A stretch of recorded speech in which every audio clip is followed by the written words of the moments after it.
Okay, good evening, everyone. So today we'll be studying about an overview of environmental pollution problems of India.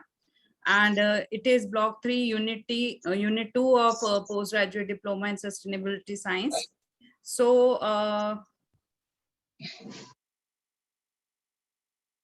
moving on to the outline of the presentation, it will be covering around all urban air pollution problems we are facing in our country today, and impact of air pollution on her health, and then estimates of the disease burden of air pollution in urban India, urban water pollution, urban solid waste management and solid waste management issues, municipal solid waste, industrial solid waste, biomedical waste, e-waste, and hazardous waste.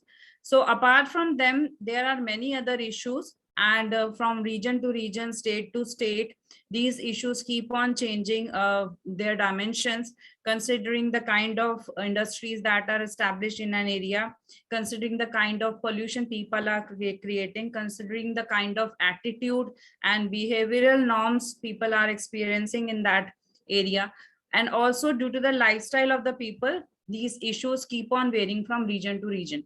But on an average, these issues are concerning each and every part of our country. So these are some of the burning issues and some of the issues which need your attention as a sustainability professional to sort out issues and to do more of research projects and development projects in these areas. So outline again is will be covering urban noise pollution, control of noise pollution, rural air pollution problems, burning of fuel wood. So we'll be looking at two dimensions: what are the problems in urban India and what are the problems in rural India. Okay, because most of the times this is the perception that rural India has no pollution related problems, and they are these people living in rural India and the population inhabiting our rural areas, they are sorted out, they have enough knowledge, and they are adopting indigenous practices which cannot have any kind of pollution related issues. But that is not the scenario these days. So we have to study our air pollution problems from rural perspective as well, and what we have to suggest solutions accordingly. Okay, so moving on with issues of urban India. In an urban India, main of the issues are due to industrial liquids which are being generated as effluents and wastewaters, then gaseous waste from burning fuels for energy, and solid, liquid, and solid and liquid municipal waste. So due to lack of proper disposal facilities in towns and cities, this waste is increasing. The magnanimity of these waste is increasing, magnitude is increasing day by day. So when you enter Delhi bypass, you must have seen all the people who are living around Delhi region. They must have experienced or witnessed the landfill dump sites which are there. And so is the scenario in every city, in every part of our country. And I have myself physically visited around 10 landfill sites, and all landfill sites are almost over their 90% of capacity. So this is a very large issue, and if in case we are not having enough sustainability professionals, even enough people to sort out these issues in future, our future is at risk. So considering these issues, there are major water bodies of the cities and including sea coast in areas like Mumbai. So there is poor sanitation and lack of sewage facilities, as well as existence of open drains, lack of garbage disposal arrangements. So these are some of the bigger problems which are there in the metropolitan cities. And there are many research works, there are many papers, technical writings which you can find on internet and go about learning more about the depth of these issues, learning more about the statistics which keep on being generated by research and development associations. Again, when we see how the problem, how the issue has gained such a large dimension these days, because earlier when the population was low, the nature was able to sustain itself. It has its own natural rejuvenating capacity due to the concept of carrying capacity. We have been able to understand this in our last lecture. So every ecosystem has its own carrying capacity, and it rejuvenates itself if the load of pollution is below that carrying capacity. Okay, so when nature has certain capacity to absorb waste, we should not over utilize that capacity. When we start utilizing that capacity over and above its threshold limit, then it starts to degrade itself, and that loss of functionality of the ecosystem becomes a risk for our own survival. So for sustainability of the ecosystem, for ensuring functional aspects of the ecosystem, we have to control pollution of air, water, and land. Okay, so that there is not a situation created like smog episodes are created in Delhi region and NCR region in winter season. So that is again due to the additional geographical location and additional load from the neighboring states. So there are many issues which are involved in creation of accidental pollution related issues. So for example, if water, air, and land are polluted by industrial waste, we have no longer support of these resources for our industrial activities as well. And then the quality of the life of humans also gets affected. Again, if you see from climate change point of view, these all emissions are also responsible for climate change. So we have been studying it throughout our different topics and throughout different lectures, how these issues are all interrelated with each other.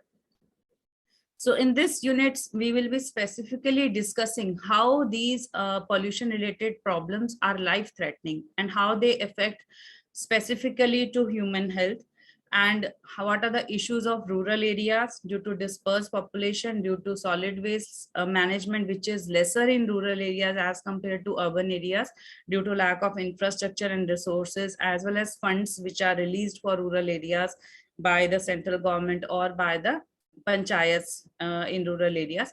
Again, collection and disposal of household waste is not effective, and then lack of sanitation, sewage, lower volume, and lack of data on rural pollution, because in urban areas there are monitoring stations. Even Central Pollution Control Board has monitoring station in metro cities which are having larger proportion of the population in urban areas, okay, rather than going with any monitoring station in rural areas.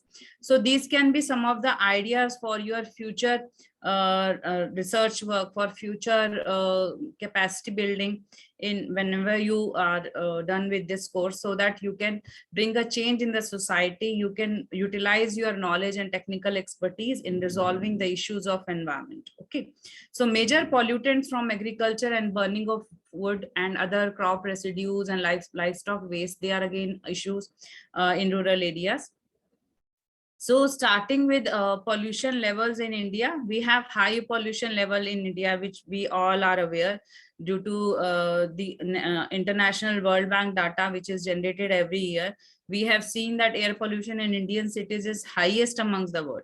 And over 70% of our surface water resources are already polluted. And in large stretches of major rivers, water is not even fit for drinking purposes, leave it for bathing or any other issues.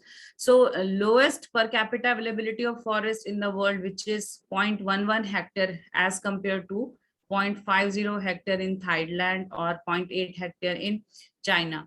And then we have a very fragile ecosystem, which again demands for sustainable consumption of natural resources. And again, we are lacking in the efficient waste disposable systems, which due to the lack of absorbing capacity of the ecosystem, or due to the lack of technical expertise to run the whatever infrastructure we build, that is also not run properly. So that's why there is not efficient waste disposal. So after going through this unit, you will be able to explain what are the major issues in urban and rural population. This should be your objective of learning and listening to my lecture. And then you should be able to describe the impact of air pollution on human health.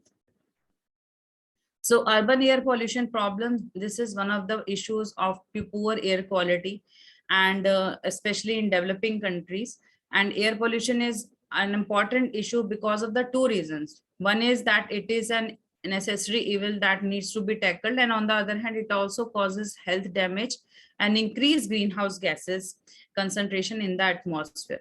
So it is not first is for our own human health, for our own survival, and second is for ensuring proper proportion of gases in the atmosphere. Okay, so it also, again, use provides vital energy and transportation. Without fuel, nothing can work, no economy can run itself, no business can sustain itself. So fuel use is always a requirement for any kind of industry.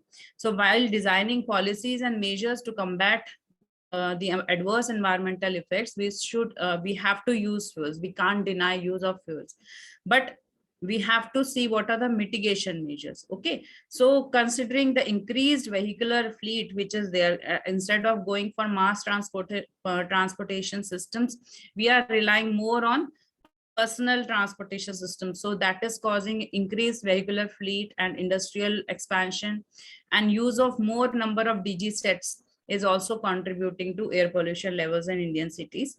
Again, there is a significant contribution from industrial activities by power plants and industrial boilers. Again, the Central Pollution Control Board has specified many regulations, many norms. We have been also studying about the environmental laws and regulations and regulatory bodies which are there to ensure implementation of those laws. But still the problem is increasing, and today we are studying about those problems which again need to be tackled, and which again demand that our policies and our guidelines should be updated on regular basis. Again, when we tend to generate particles from fuel combustion, so these are different kind of particles are there, and some particles are larger than 1 micron meter, but most of them are 2.45 microns. Okay, so when the larger particles are there in the atmosphere, we have been very fortunate to have a system connected through atmosphere, where we have nostrils, we have nose, we have throat, we have lungs. So all that system which has been designed by God and given to us, it has a good adaptive capacity. Okay, so all the larger particles of dust which are emitted in the atmosphere, they get trapped in our nostrils and they do not get a path to our lungs. But if the finer particles are not trapped in our nostrils, and they are not trapped by the hair follicles or hair which are there in our nostrils, so they get deposited in our lungs. The kind of more the finer the particles, and more is the risk of getting their deposition in our lungs. Okay, so these fine particles cause the maximum health damage, and ambient air pollution, that is of major concern in urban centers of India. And indoor air pollution is again another issue in urban areas and cities, where burning of wood, coal in urban areas is compared to rural areas is less. But still, due to lack of proper ventilation and due to lack of many indoor activities, there are again, like our lifestyle, the kind of lifestyle we are having, the kind of hosieries which we are using, the kind of furniture we are using. So there are many sources of radiations, and there are many sources of indoor air pollution in urban areas. Okay, so at present we have three criteria air pollutants as defined by Central Pollution Control Board. These are sulfur dioxide, nitrogen dioxide, and fine particulate matter, which is of diameter 10 microns, and this is regularly monitored at 411 stations across 167 cities. So this kind of monitoring network in itself is a very exemplary work done on the part of Central Pollution Control Board. But because of the dimensions of our country, because of the large area covered by our country, and because of the high density of population, they again are we are again lacking, which as per the need of air quality management system, we need more number of stations. Okay, So apart from these pollutants, there is a limited monitoring of other pollutants like particulate matter 2.5 microns in diameter, ammonia, ozone, hydrocarbons, benzene, toluene, xylene, polyaromatic hydrocarbons, PAHs in short form we tell them, then heavy metals like lead, and these are carried out only in some selected locations in some cities. So considering the levels of pollution, in 2008, levels of sulfur dioxide were low in almost 95% of cities. And in nitrogen dioxide was also low in about 65%. But now the situation has turned around, and almost all the cities are having national ambient air quality standard limit are crossed now. Okay, so in urban areas, cooking is mostly done due to with LPG. Okay, these have fewer problems, but in due to lack of funds or due to lack of resources, there are again many slum areas in urban cities as well, where due to poverty issues, no access to LPG has been there. So again, these people are using fuel wood, and again there is a problem of particulate matter in the atmosphere in urban areas. Then poverty, apart from that, fine particulate matter is a major problem in 60% of cities, and percentage of stations showing high PM, they are they have increasing day by day. Okay, so northern India cities, they have PM10 levels highest in the country, and human activities and higher natural background dust levels and meteorological influences, they again add to the problem which we are already experiencing. So looking at the impact of air pollution, so if we see these impacts can be categorized in three categories. One is imposing heavy burden of ill health, one impact is non-health damages, and third impact is greenhouse gas emissions. So when we see burden on ill health, around 64% of total damage of air pollution is caused to directly our health. Okay, again, when we see greenhouse gases emissions, 28% of the total air pollution damage is pertaining to greenhouse gases, and only 8% is non-health damage. So you can just imagine how much damage is being caused due to air pollution issues to our health and to the greenhouse gases, which again is directly, indirectly, in long term, they are again related with our health and with our own survival. Okay, so non-health damages include byproducts of fuel burning, local impacts on visibility and building long-range acid depositions, which causes acid rains and causes destruction to your vegetation as well as monuments. Then non-health damage, these studies again have been conducted by World Bank data, and or whatever data I'm quoting here today, this is either adopted from World Bank or our authorized agency for pollution control, that is Central Pollution Control Board. So impact of air pollution on health is due to particulate matter, then total suspended particulate matter, which is including both fine and coarse particulate matter. So industrial pollution and burning of various types of fuels like wood, fossil fuels, coal, petroleum products, these all cause dust. Okay, so that dust in totality is called total suspended particulate, which doesn't get deposited but keeps on floating in air. Okay, so when those particles which keep on floating in air, they are called total suspended particulate. As the name denotes, suspended means it keeps on it stays in suspension. Okay, it doesn't get settles down. So as the name denotes, TSP is the total suspended, and out of that there is 10 micron particle, there is 2.5 micron particle. Okay, so particulate matter of less than 10 microns and is not that harmful as compared to the particulate. Both are harmful, but particulate matter of 2.5 microns is more harmful because it is finer. It gets deposited in the deepest areas of our alveoli in lungs. Okay, so the finer the particle, more is the damage because of the penetration it can accrue. And finer polluting particles, they also enter indoors, and they then indoors more easily than bigger particles, because bigger particles cannot travel too long. After some time they get deposited on sulfur dioxide or nitrogen dioxide and they settle down. but finer particles keep on floating in area, and they can travel huge distances, and they can stay on in our indoor air for a longer period of time. And almost all fine particulates are produced directly or indirectly as a result of burning fuels. Okay, and other industrial activities which are sources of these, they are cement manufacture, mining, stone crushing, floor milling. And then the species composition of fine particulates varies considerably across locations, and there are many R&D works which are related with calculation of how much particles are exuded by which kind of activity. So, and which city has maximum contribution by which kind of activity. Those studies are called apportionment studies, particulate matter apportionment studies. So coming to understanding the relative size of PM 2.5, this you won't find in IGNOU material. So this is basically the relative, this slide just explains how you can compare PM10 with your human hair, because human hair is a natural thing which is available with everyone.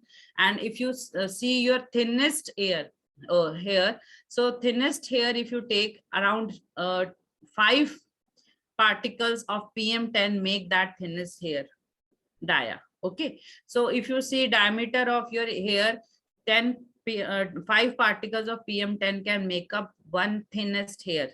So if one particular particulate matter of PM10 is taken, and it is equivalent to 5 particles of PM 2.5 in its radius. So you can imagine how fine is PM 2.5. Okay, and if you compare with fine beach sand, it is the particle is higher than your diameter of your hair. Okay, so human hair is around 50 to 70 micrometer, and PM 2.5 is around 2.5 micrometer. So sources of particulate matter 2.5 in your area. What are these sources?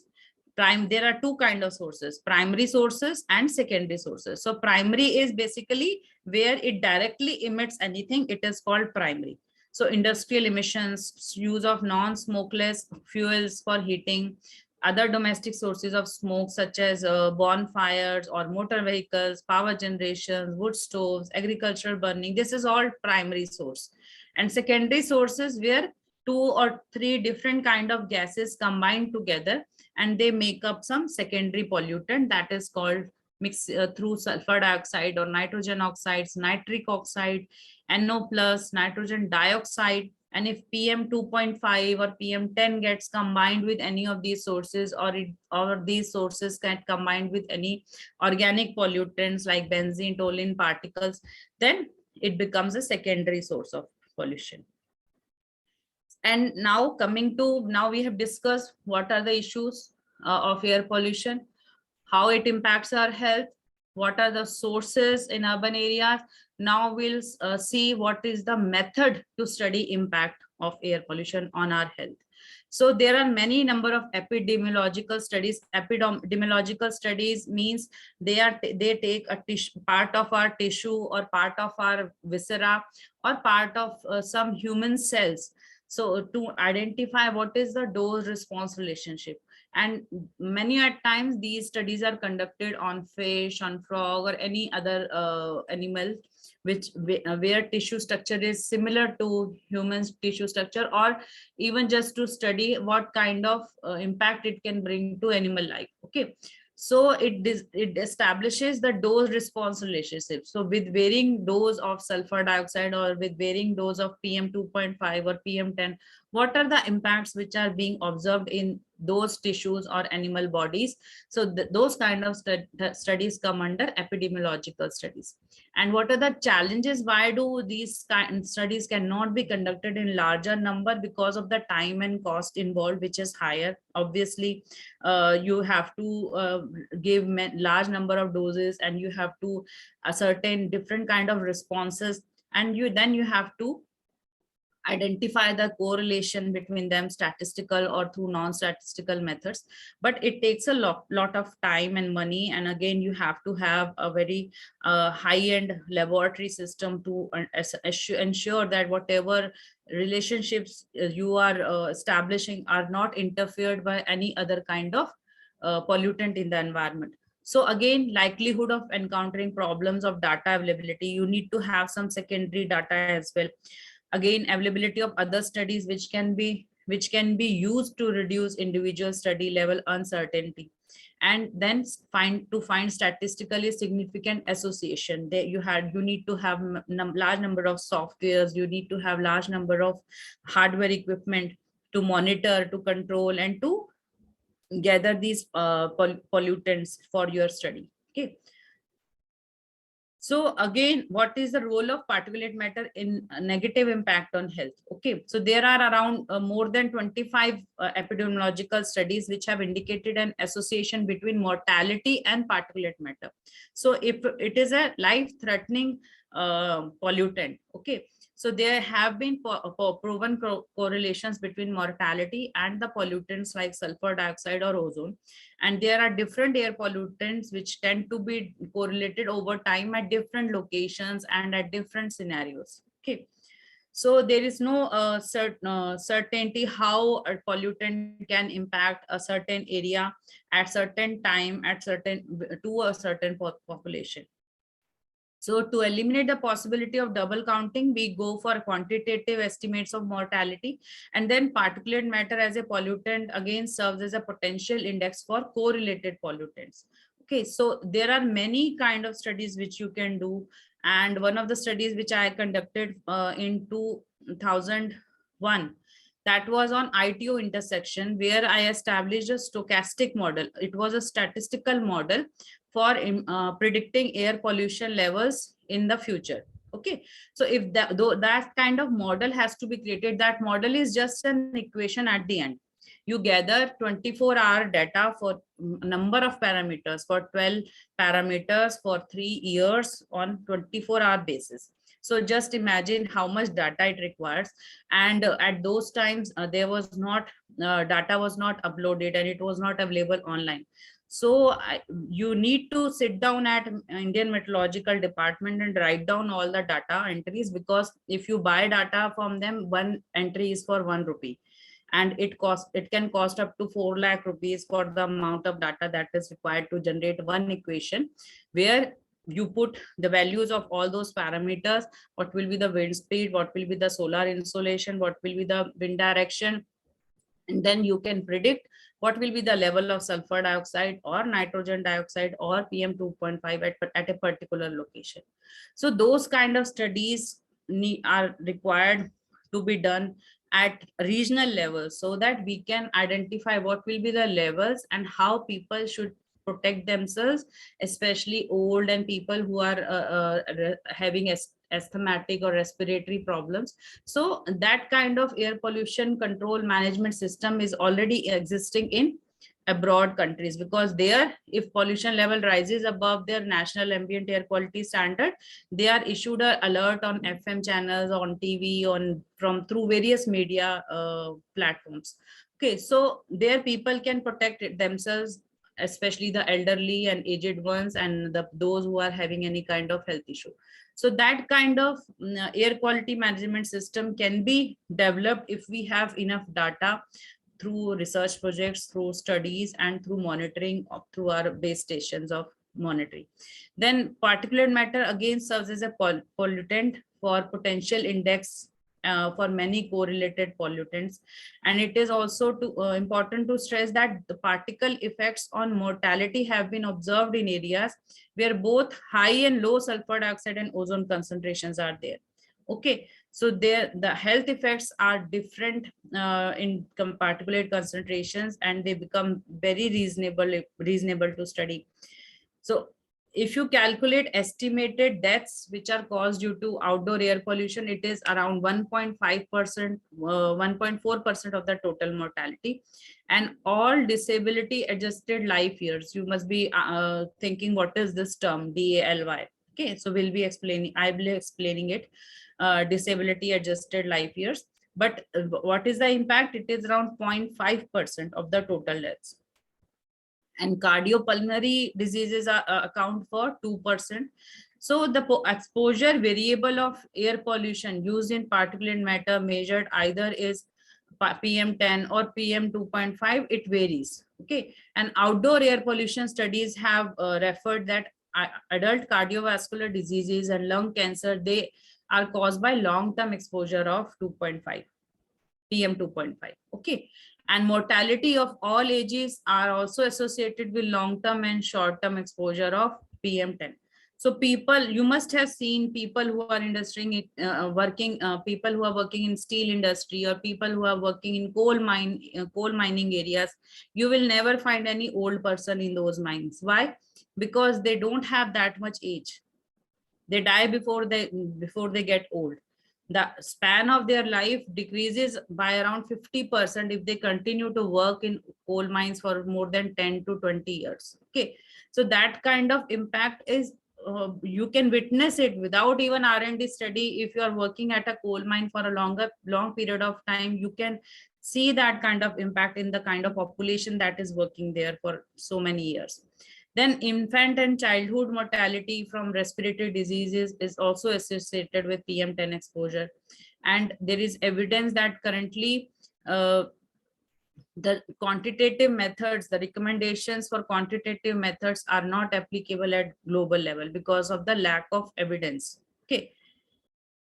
So this is again a slide which tells you how PM2.5 affects your respiratory tract on a physiological basis. So when it enters, so again, here example of human hair is given so that you can compare the human hair, the enlarged section of human hair and the section of fine particulate matter. So the comparison of human hair is being done with PM2.5 again. And then again, there are trace metals which are frequently found in air, including copper, magnesium, lithium, nickel, cobalt, arsenic. So these metals, then they get embedded by PM2.5 and they become larger particles. Okay. So otherwise, PM2.5 in itself as a finer particle get inhaled in our lungs through our nostrils or through our mouth. If we keep due to lack of oxygen, if we keep our mouth open, it can also be inhaled through our mouth, and that then it goes through trachea and through bronchioles into our lungs. So if you have studied your structure of lungs in 10th and 12th class, you must be able to recall that these lungs are again made up of finer tubular pipes. Okay, so these tubular pipes, they end up into alveoli sacs. Okay, so when it goes through alveoli sacs, once in the bloodstream, these trace metals can get deposited in our alveoli sacs and they can cause cancer and genetic illness. So in this diagrammatic view gives you a better understanding of how PM2.5 can affect our respiratory. So coming again to effects on air pollution, effects of air pollution on human body. Again, we can see there are a number of impacts starting from the lungs, starting from the fine particles. You can experience shortness of breath, wheezing, coughing, chest pain, fatigue. And because many at times you must be feeling whenever you are driving home or whenever you are in a area stuck in traffic. So the pollution levels are higher due to the standing vehicles and due to the non-moving vehicles. So because our combustion keeps on working in vehicles, we don't switch off our engines. So that's why there is cumulative effect of air pollutant is felt higher in that scenario. And you feel shortness of breath, or you will start having fatigue, or you will feel chest pain or difficulty in breathing, shortness of breath, sore throat, or you will start coughing. So those are short-term impacts of getting entangled in some scenario where you have cumulative impact of high levels of air pollutants. So again, it can, for a longer period, it can also cause you cardiovascular and heart diseases, asthma, COPD, and emphysema. So these are all respiratory tract related diseases. So if you count the burden in economic terms as well as in tangible and intangible terms, there are estimates that poor air quality is the most serious environmental problems in developing nations. And there has been a study of World Bank on air pollution of cities in 1998, and it has been estimated that health damages from exposure of high level of particulate matter in 126 cities reveals that it causes around 130,000 premature deaths and around 5 lakhs new cases of chronic bronchitis. Okay, so that kind of level of damage is being caused, and these are the reports. Again, you will find their links in the references I have given at the end of the presentation. So all the data which has been quoted, they can be again studied in detail through the links provided in the references section. So again, this cleaning the air, a tale of three cities. This is again a World Bank's document, and it is a very nicely prepared document. So they give you lessons from Mexico, Beijing, and New Delhi cities. Again, this publication of World Bank Group gives you air pollution particles related sources and how they affect your health and how it can cause mortality, and what kind of studies have been done by various authors on various cities around the world. So what we were discussing about the disability adjusted life years. So it is basically a standard measure of the burden of disease. Okay, so it combines life years lost due to premature death and fraction of years of healthy life lost. So it is basically total of all years lost due to impact of any air pollutant. Okay, and which can result in any kind of illness or in any kind of disability. Okay, so it is a weighing function which incorporates discounting in terms of number of years lost at each age to reflect the different social weights that are usually given to the illness and premature. So it is basically calculated whenever we go for health impact related studies due to air pollutants or any other kind of pollutant if in that consideration. So again, if you consider from GDP point of view, gross domestic product lost per capita due to health impacts, so around 3% for the world sample average is lost. Okay, and up to 9% is lost for India. So comparing with 3% global statistic, we are having 9%, and for China it is again 12%. So you can be happy again. So we have lesser than China, but we are far more ahead than the global world average of 3%. So we are having a lot of losses, income losses in terms of GDP due to impacts of air pollutants. And again, due to disease burden of air pollutants, it is having social cost as well, not just economic cost. It is having social cost due to air pollution. We are having valuation of illness and premature death. We have ecological sustainability issues which require lesser air pollution. So at every level, we are facing impacts due to air pollution. So again, coming to moving on from air pollution to our next pollution subject, which is water pollution. So if you see water pollution, the water resources of India, which are being threatened by water pollution, are about 1,869 kilometers of water resource that is being threatened. So that is the total, both accounting for ground and surface water. We can imagine 1,869 kilometer of water resources we are having, but due to typology and uneven distribution, we are able to harness only 1,122 cubic kilometer of the total potential area. And availability of water is again a paramount issue, and with demand of water which is exceeding supply. So we are exceeding demand by 30%, and our supply is lesser by 30%, which is actual existing. So you can imagine the future wars will not be for fuels. Future wars are going to be only for water resources.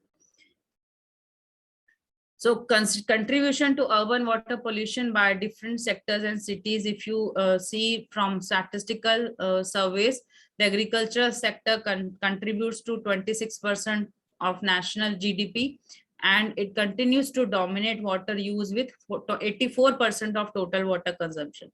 So whenever we go to any kind of seminar for propagating information and awareness on water conservation, and we request people to ensure no wastage of water is done at their end, they always make a hue and cry, we are not the culprit, the main culprit is agricultural industry.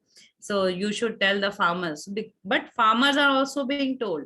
There are many agencies who are working in this area and who are training farmers how, and even the krishi centers, they are being established in every rural area, and they are imparting knowledge on how much water to be given at what time, at what season, and when to stop as well, and why water wastage should not be done, how they can transfer their cropping patterns from large water consuming crops to lesser water consuming crops.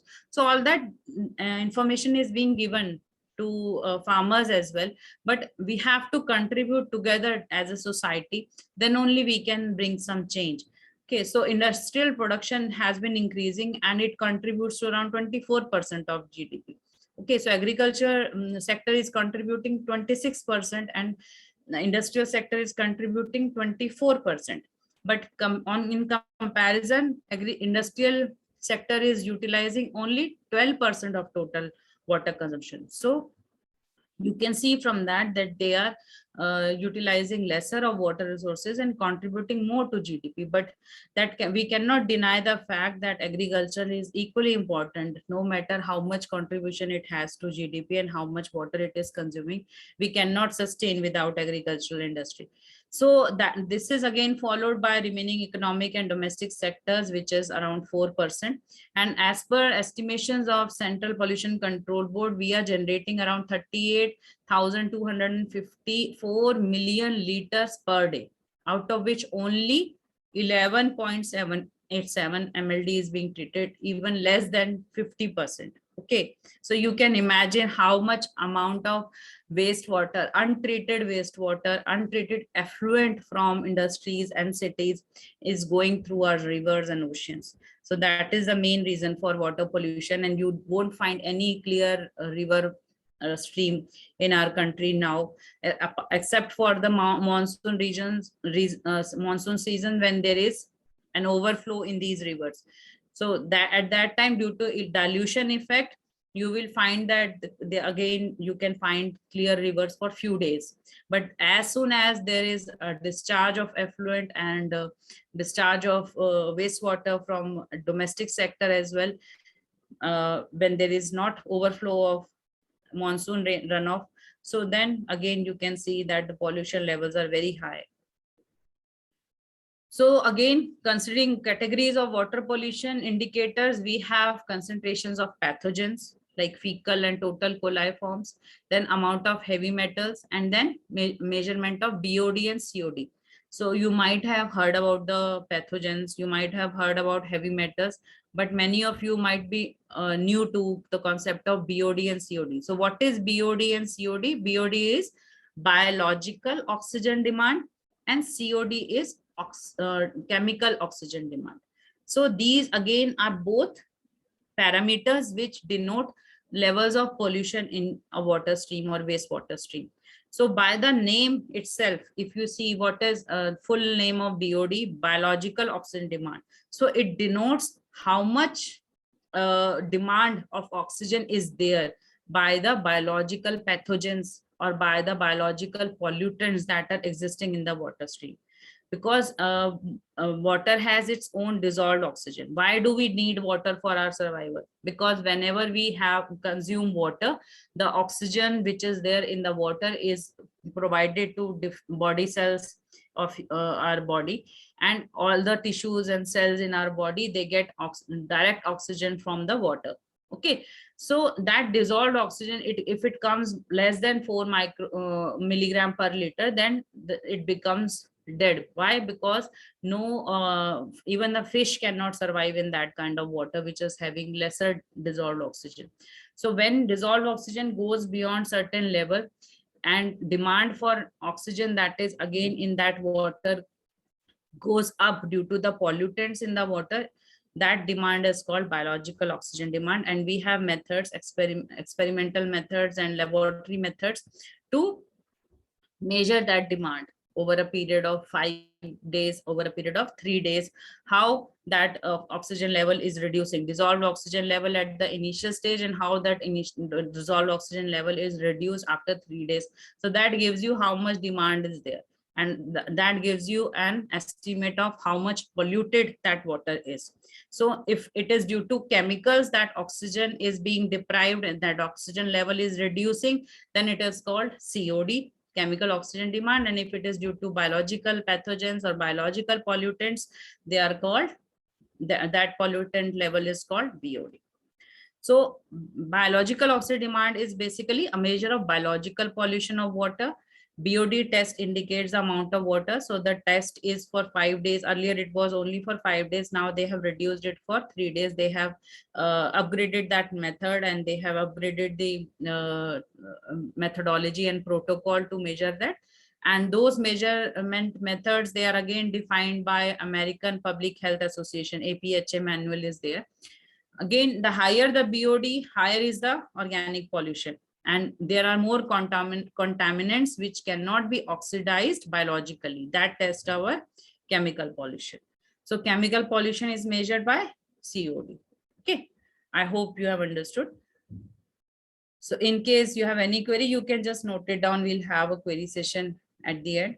And again, BOD and COD, urban water pollution, a study has estimated that BOD and COD of river waters in various states between 1980 and 2000, and they have examined the pollution as how the pollution is increasing per capita incomes of the state. Okay, so as the per capita income of every state increases, the kind of pollution level also keeps on increasing, because you have to have a better lifestyle. You have to utilize more of water resources, you have to generate more of wastewater. So that again is an issue which causes urban water pollution. And there have been the observations are only indicative of the levels of pollution. So actual pollution levels will be much higher, because every nook and corner you cannot go and conduct a study and identify what are the pollutant levels. But these pollutant levels, they give you a clear, larger and broader picture of how much pollution can be there, indication that pollution levels are much higher than what is being calculated or what it has been researched. So the study also may have limitations of definitions, and we have found that pollution levels do not come down in rich states. In poorer states, they do come down, but pollution levels are high in poor states as well as in rich states. Okay. So water resources of India, due to topology and uneven distribution of water resources, we have a limited potential to use, and we have sectoral demands. Okay. And again, when we consider it from state point of view, the Uttar Pradesh and Bihar, these are the states with highest level of pollutions, and they are comparatively more agricultural based economies, but with not much industrial development taking place over the last 10 years. But again, due to the large impact of agriculture, around 84% of water is being utilized by agriculture. So that explains in itself why higher pollution levels are there in Uttar Pradesh and Bihar. Okay, so these are the states with low per capita income. So both Ganga and Yamuna, these are two important rivers of the country, and both are having high BOD levels ranging from 60 to 100 milligram per liter, and COD ranging from 180 to 200 milligram per liter. So industrial units of these two states that lie along the bank of the river discharge all the water in the river. So that is again an issue. And apart from the industrial waste, there is untreated sewage from domestic inhabitants and domestic localities which are thriving around the river banks. And then river is also polluted by human and animal feces, and 80% of the total pollution load arises from domestic sources. So even though we consider our rivers as holy rivers, So Ganga and Yamuna both are considered as holy rivers. Still, we are only the domestic sources account for 80% of the total population. And this comes from the settlements which are inhabiting along the river course. So just imagine what would have been the case if we would not have considered them holy.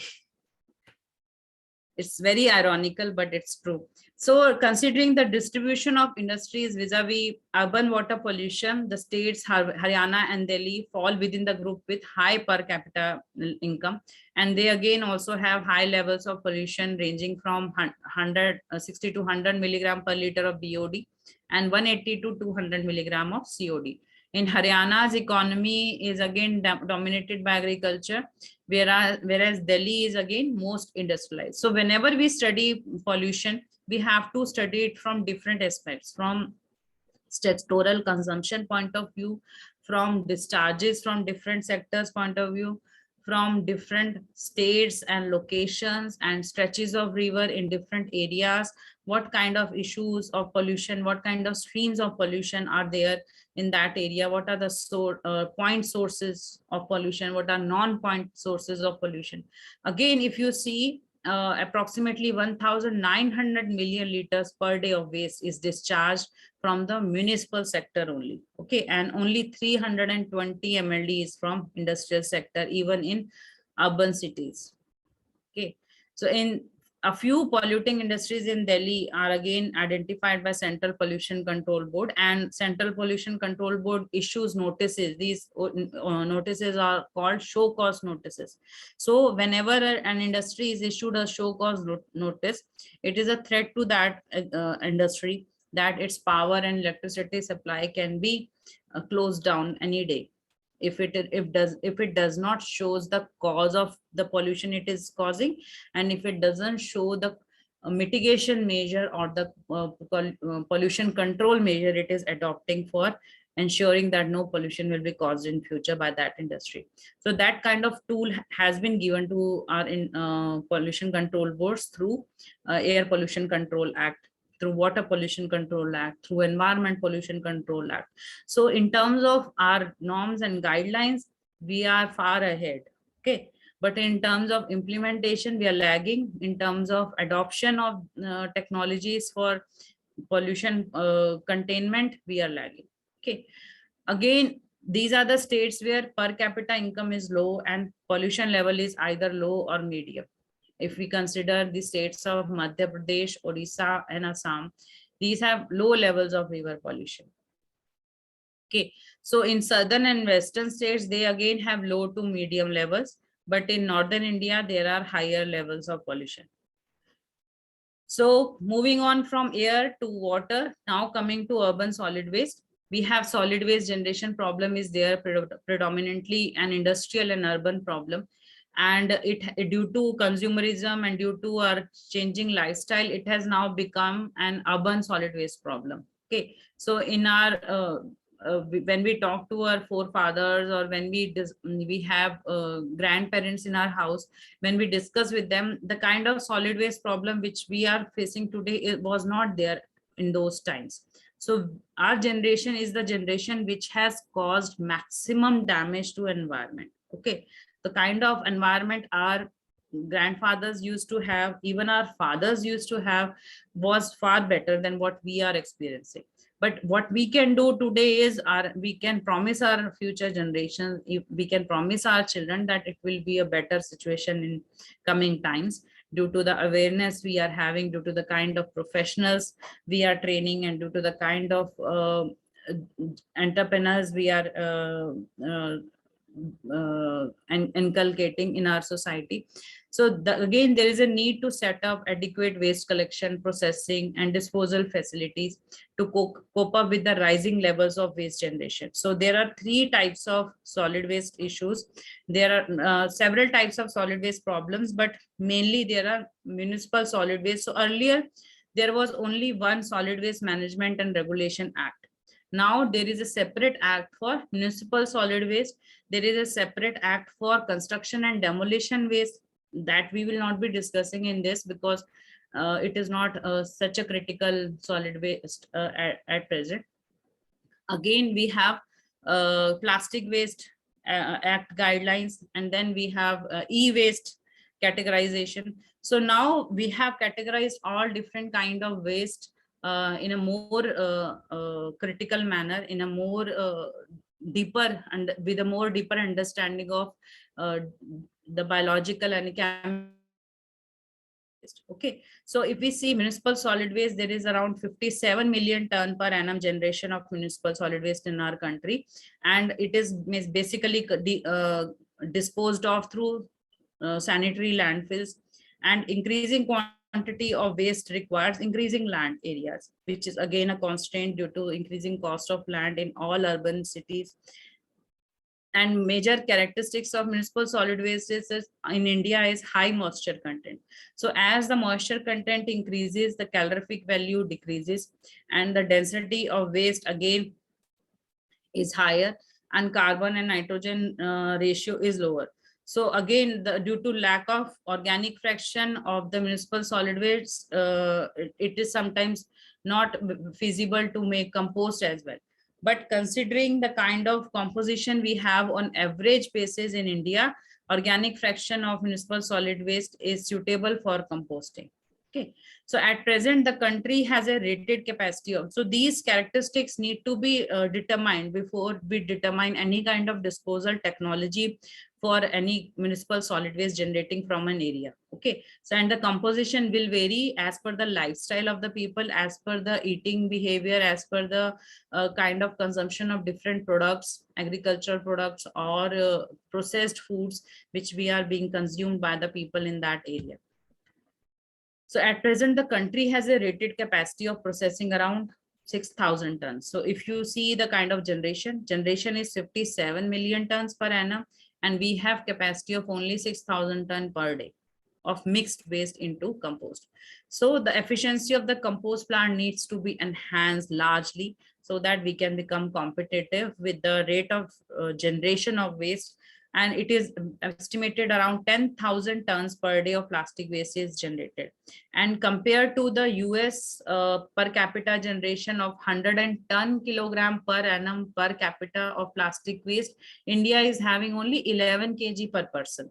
So if we determine ourselves, if we pledge ourselves that okay, we are going to segregate plastic and organic components separately, this large population of waste management, this large pollution of waste can be reduced dramatically. Okay, because we are having the per capita generation rate is lesser than developed countries, but due to lack of resources and due to higher pollution population, again it is becoming a huge problem for us.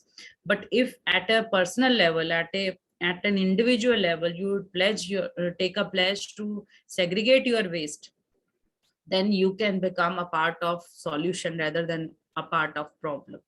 Okay, so although nearly 60% of the waste is recycled, the management of certain types of plastic like thin polythene bags or PET bottles, it is again a matter of concern. And you must have heard recently there has been a ban of single-use plastic, and we have been going to various industrial associations to pacify them. Okay, this ban is not that big issue which you are just making it an issue to be discussed with the government, and not to get banned all those plastic items.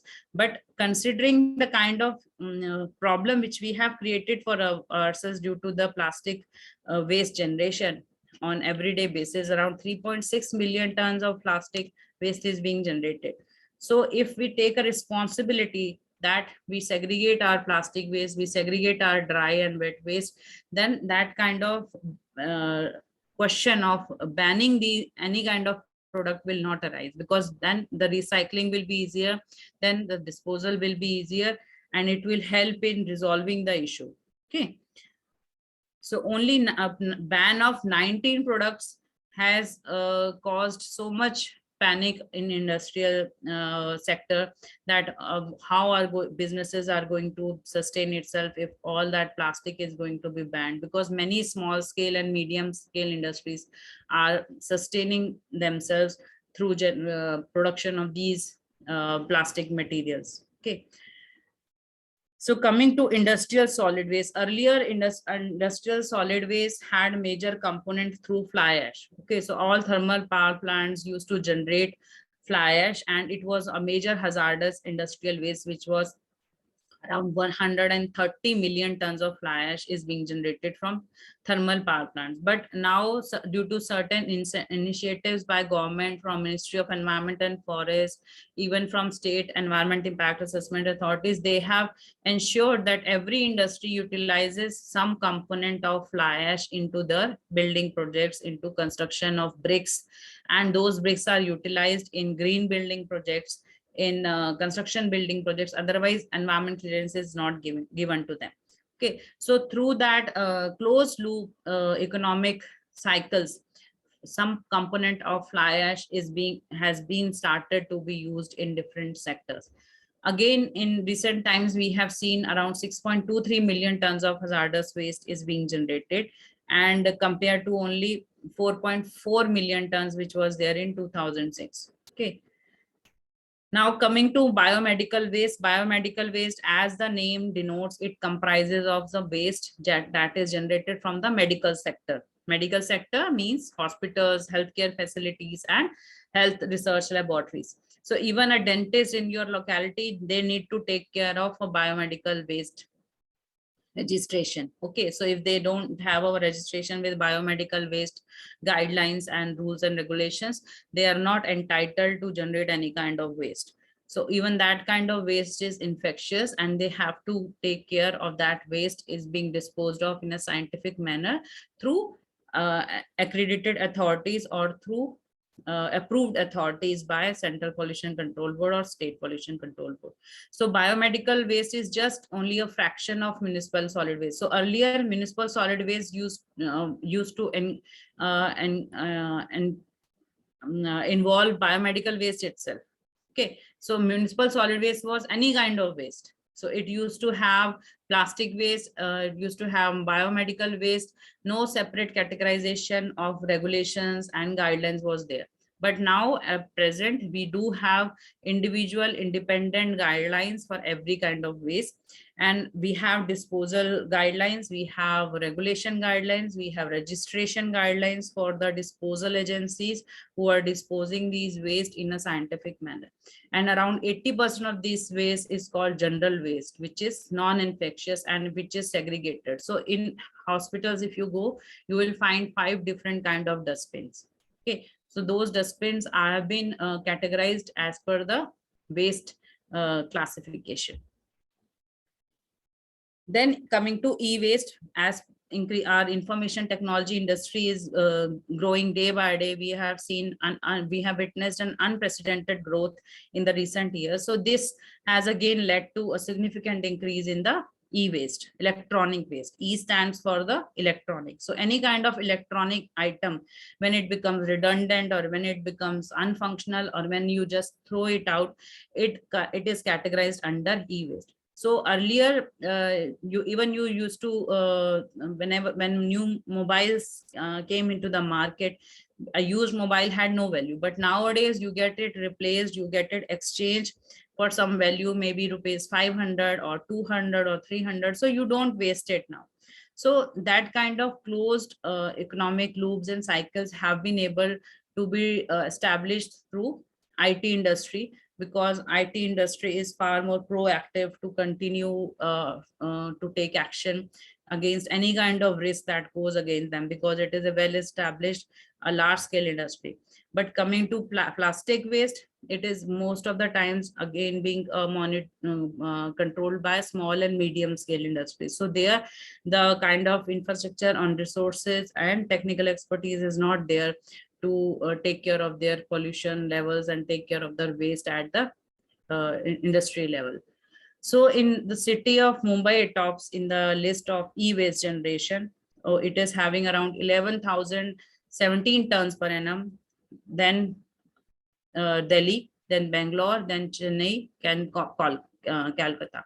So recycling of e-waste involves toxic materials. So these toxic materials are very low in concentration, but they are very high in terms of causing damage to the, even a small concentration of lead can destroy the entire stretch of river water. So that kind of risk and that kind of contamination can be caused by heavy metals, because heavy metals are very toxic and very poisonous. So even if you see water standards, even you if you see 10,500 BIS standards, Bureau of Indian Standards for water, so you will see there are around 38 to 50 parameters. Even alpha emitter, beta and gamma emitter are also measured in many pollutant streams. But heavy metals, they are most of the times non-detectable, because even if the low concentration of heavy metal is there, and they are not you have to have a zero level of pollution for acceptability of your water sample. Okay, so heavy metal are not tolerable in drinking water because of the kind of toxicity they have. And those, when you recycle e-waste, that kind, the people who are recycling e-waste, they are direct they are having direct threat of toxicity from these heavy metals, in term naming a few: lead, cadmium, mercury, brominates, flame retardants, polyvinyl chloride. And environmental health in hazards are very high if they are not properly handled. So there are only 14 authorized e-waste recyclers in our country, and there is a need to enhance the recycling facilities. So coming to hazardous waste, in India, the amount of hazardous waste generated in India is quite small compared to USA. If you compare to USA, most of the pollutants are per capita on per capita basis are lesser than USA. But the kind of infrastructure and resources they have for counter acting on these pollutants is higher. So as much as 275 million tons of hazardous waste are generated annually in USA, and in India it is only 4.4 million tons per annum. But still we are far back in terms of handling of these waste, in terms of having proper disposal facilities for these waste. So nearly 50% of the total industrial output is in India is contributed by small and medium enterprises, and they also account for 60 to 65% of the industrial pollution. Okay, so most of these industries generate hazardous waste, and which find their way uncontrolled in the environment, and again they create pollution in the environment. So the large reasons for illegal hazardous waste dumping sites is due to the small and medium scale industries, which are basically 3 million small and medium scale industries are there in our country, and they do not have enough funds to have adequate hazardous waste treatment and disposal technologies. And due to absence of these disposal facilities, there is again a dire need to have common effluent treatment plant, common hazardous waste disposal sites. So again, in development project list in EIA also, you have a common effluent treatment plant, and you have a hazardous waste treatment facility also. So large number of industries can be contacted, and you can become a common pollution treatment facility for effluent or for hazardous waste.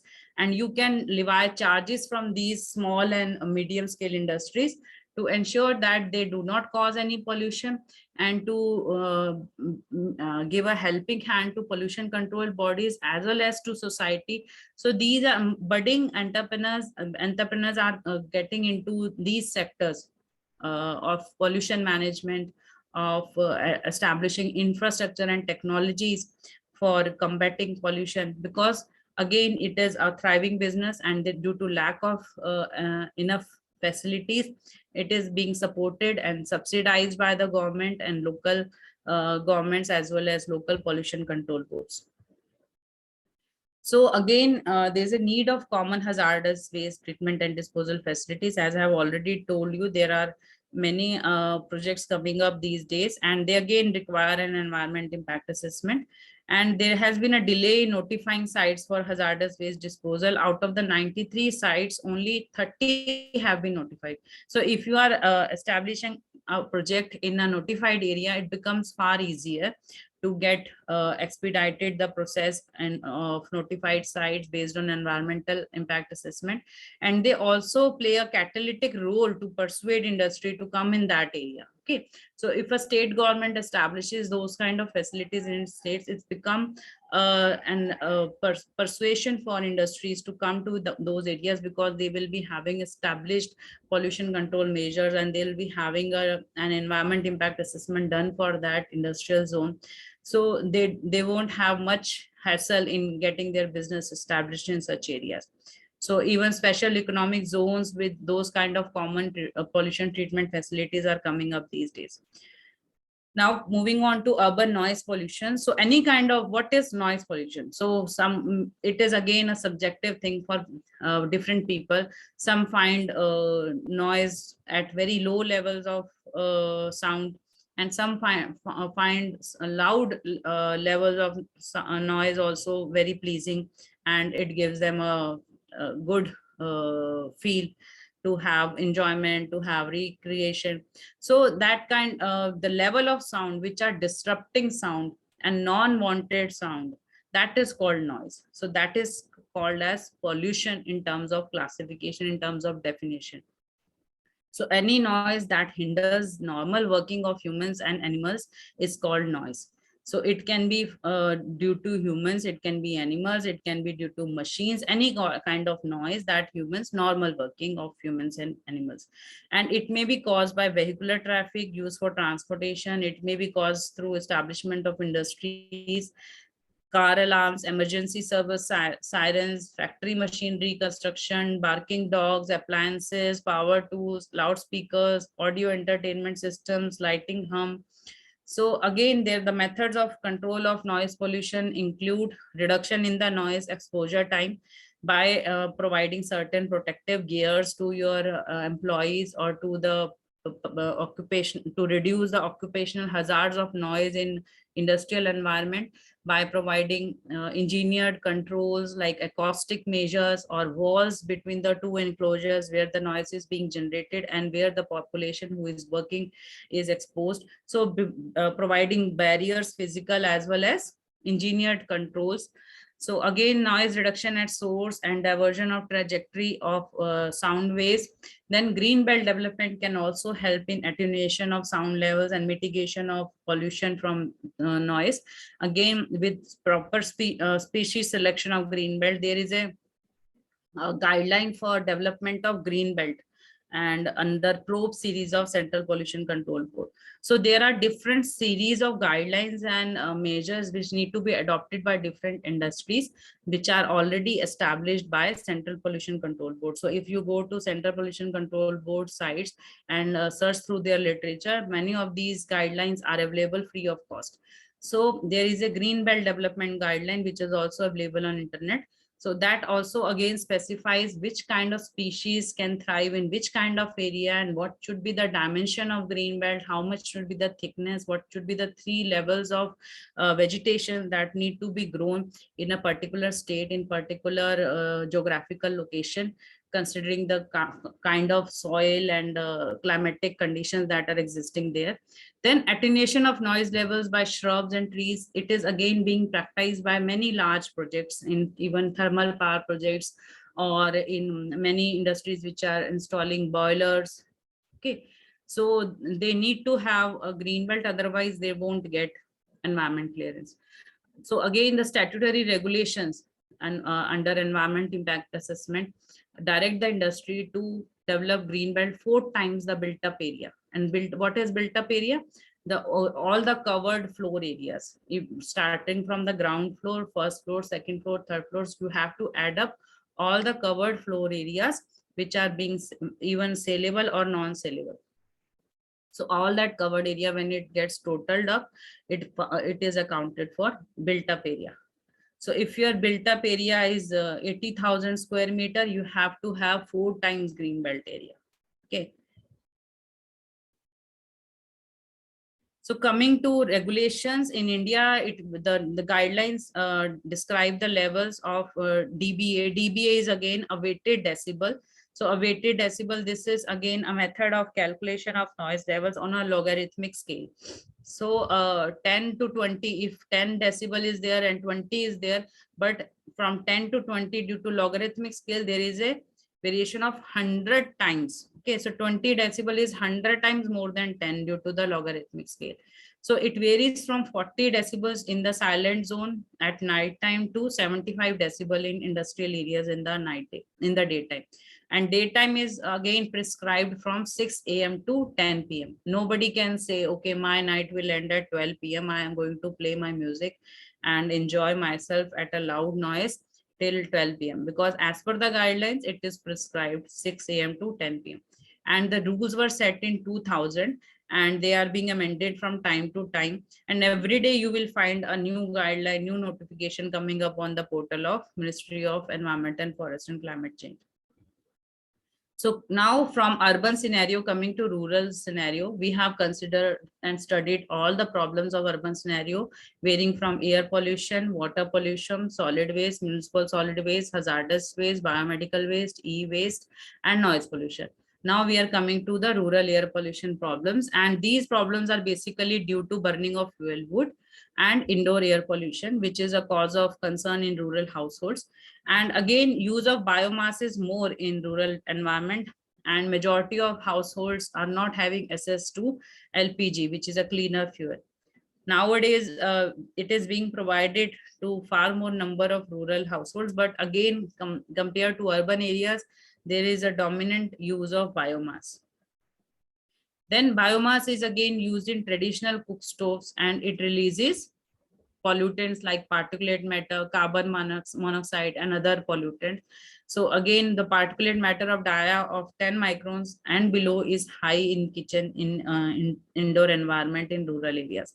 So sufficient evidence has been is available now that which has estimated risk of acute respiratory infections, chronic obstructive pulmonary diseases, and tuberculosis, asthma, blindness. These health issues are majorly found in rural areas, and estimates of health disease have the lowest confidence, and there has been insufficient quantitative evidence to study the impact of adverse pregnancy outcomes, though there are more adverse pregnancy outcomes in rural areas, but there is a lack of evidence to be established with pollution levels and pregnancy issues. So in rural area pollution problems, there has been a study in 1997 from indoor air pollution, and it constitutes a substantial portion of the national total air pollution. So indoor air pollution problem, if you study, around 6.3 to 9.2% of the disease burden of women and children, that is related to the indoor air pollution. Okay. And again, if you see from risk factor point of view, the burden of dirty air in the household level lies behind only dirty water at the household level. Okay, so wherever there is a dirty water pool in the vicinity of any household, there will be a burden of dirty air near that household. And poor food and level of living facilities which are provided in rural areas again increases the risk factors in India. And again, major risk factors like hypertension, alcohol, unsafe sex, and tobacco. This again, the magnitude of problem is added upon through these issues as well. So if you see from a global warming point of view, what is the contribution of Indian agriculture? So methane and nitrous oxide emissions, they have a small contribution, but methane and nitrogen oxide from Indian agricultural soil, they are having 0.23 to 0.1 respectively. Okay, so Indian agriculture as a whole is contributing only 3% of total world methane emissions, but 25% is from agricultural soils. 25% of that 3% is from agricultural soils. Okay, so in agricultural sector, you will see there is a livestock, large source of methane emission is rice field. Then they are contributing 3 times more methane. So even if we see from potential of different states, Andhra Pradesh is highest, followed by West Bengal and Tamil Nadu.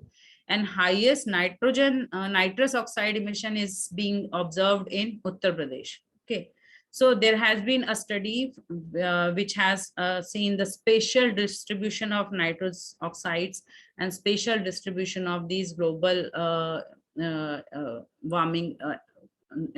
global warming gases. So from rural water pollution problem point of view, after moving from indoor air pollution and air pollution aspects of rural pollution, we are coming to rural water pollution. So what can be the sources of water pollution? Now you have studied urban pollution.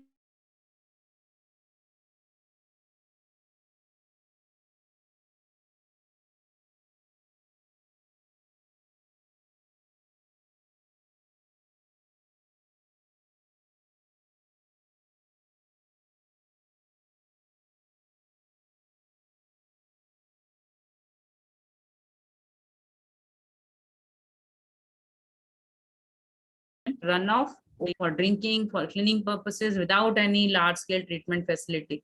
Okay, so a non-pollution source problem, again, they can be non-point source pollution are again from different areas. It is from the segregated streams. Okay, so you cannot identify a particular stream or point of pollution, and then it becomes a non-point source of pollution.